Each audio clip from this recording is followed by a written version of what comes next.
Hi there, you guys, and welcome back to SA Social Media News, where we get to bring you the hottest, hip, and happening entertainment news. Please do not forget to like, share, and subscribe. The Popcorn Room posted screenshots on their Instagram of a source giving details that Sithelo allegedly once beat up Cassper Nyovest's baby mama. Let's take a look at them. And remember, this is alleged, and it can possibly not be true. It's not hers, and your managers are laughing at her.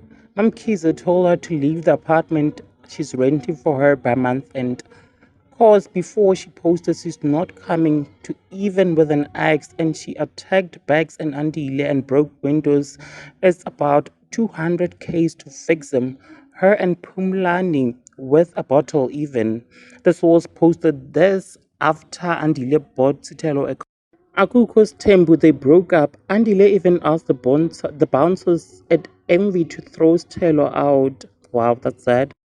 So, are we going to forget about the trauma and heartbreak Stella caused for Lotfel's ex-wife when she decided to have a baby, her first child with him? Proudly so, and Lotfel and his wife divorced. Whether their marriage had problems before, it doesn't matter. She had a baby with a married man. Have we stopped and thought that maybe, just maybe, this is karma catching up on her? Now we have to treat her like a victim? The girl put herself in the situation. She made choices. Such is life. She's not a victim. I'm sorry.